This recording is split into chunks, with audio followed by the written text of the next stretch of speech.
here on my ScanNCut CM650W. One of my favorite new to me designs is definitely this beautiful leaf.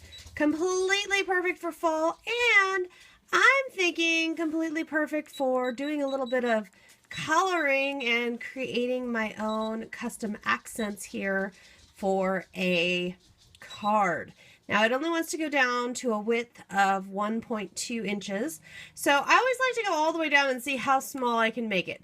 Knowing that, I think I'm going to make it a little bit bigger. I'm going to make about 1.75 inches, and I'm going to make 3 of them. And now before I go and cut these out, I'm going to go ahead and push this magical little button. And that magical little button, you just push start. And what that's going to do is scan in my mat. And if you're wondering why would I want to scan in my mat, well, you're seeing the answer right now. It's going to show me where my paper is and what it's going to look like when I cut everything out. So I could come in here and reorganize things as I like, and then once I am satisfied, just say okay and cut. Now you know me, and I could just leave these cardstock leaves the way they are, but me, no way. I'm after that beautiful depth of color and contrast, so I am just taking a little bit of dye ink and a foam blending tool, and I am just adding just to the edges, and I'm really trying to focus on the edges, and if it goes into the middle a little bit, that's okay, but really keeping my focus that I get some dark on the edges. Now, if I get a little bit of a line at some point, that's okay. We're not going to worry about that. And we're not going to worry about that little bit of a line because it's just going to add a little bit of character. Now, before we go and make our cards, I'm going to want to spray all of these down. And to do that, what I'm going to do is I'm going to I have some gold spray mist, and I'm going to take that and just flick it onto those beautiful leaves. Just give them some droplets. If desired, you could repeat that with other colors, orange or green or brown, and get a lot going on those leaves. Now, at first glance, this paper that I've got here may seem like I've gone and messed it up, but the truth is I just scooped up all of the ink that was left over after I dressed up my leaves there. And what I'm going to do is just take a sentiment stamp and stamp it onto this little piece of watercolor paper.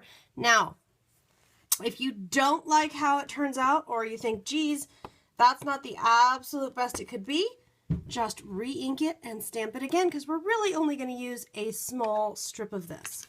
And if desired, you could add some more color using whatever mediums you happen to have.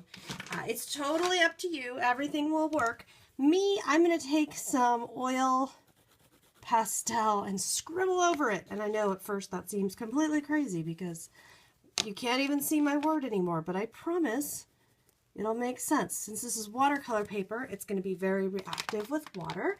And if I just spray a little bit on there, it's going to start to activate.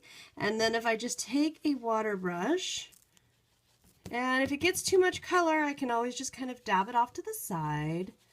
But take some nice color, take some water. And if I really like squirting this with water because it kind of lets me control the blending, it lets me control how far I go with it. And once I'm happy with what I've got, I'll be all set. Now, if I'm not happy with what I got, I can always come back in here with a little more color, say at those edges, and it doesn't matter if it's wet or dry, either way will work. And I can add a little bit more. Now once I really am satisfied, I'm just going to cut this little strip out, take it together with my leaves, and we'll be ready to assemble our card.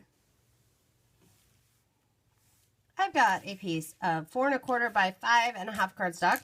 I've gathered up, and excuse me, I said cardstock, but obviously pattern paper, but it's a cardstock weight is my point. It's a nice heavy cardstock, and I've got my little Oh Sweet Autumn sentiment strip, and I'm going to go ahead and put a little liquid adhesive along here, and once I have liquid adhesive on the card, I am going to go ahead and adhere it down just about an inch from the bottom. And while that is still wet, what I am going to do is grab these and tuck them under with a little bit of adhesive, but also with a little bit of foam adhesive. Now I'm gonna put a little bit of foam adhesive up by the top, and I'm just gonna do that because I think that this is really going to add a nice pop to my leaves. And I'm not gonna do it to all of them. I will again, of course, put some liquid adhesive down here, and I put a little on the foam as well, just to give it a little extra stick. Okay, and we're going to go like that, and then I'll repeat the process with the other 2 leaves. And once those are glued down, we are ready for a few final touches. First of all, I'm going to repeat that gold mist by just flicking a little bit up in this area and down here.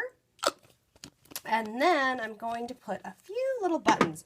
There's something about autumn that makes me think of buttons. So I see an ideal spot here. I think we could get another one right here. And I'd like a third one, but I want to put those 2 and see how I like them before I commit to any more. And you can see up here, I've got a number of lovely choices. That's a little big, and for something like this, I definitely want to let those leaves really be the key embellishment. So I'll go with that, and now that I look at this, I think a second smaller button would be good, so I'll add in a little green one, help tie into that background paper. And you know, I am good with this amount of buttons. What I'm going to do now is just trim a little bit off of this, about 1/4 of an inch, and then I'm going to stitch this onto a cream base card. To stitch this down, I've got this already on the card. You could do this 2 ways. You could do this without first putting it on the card. In other words, you could do just the pattern paper, or in my case, I want to actually stitch this to the card. So I'm going in and I have just a straight stitch, and all you're going to do is you're just going to keep it nice and steady so that you feed it along the line. Now if you wanted a curved line, all you would do is wiggle it back and forth ever so slightly. And I'm just going to repeat this 4 times. If an element gets too close, I can kind of adjust if I don't want to stitch over it. Otherwise, just nice and slow and steady will definitely get the job done.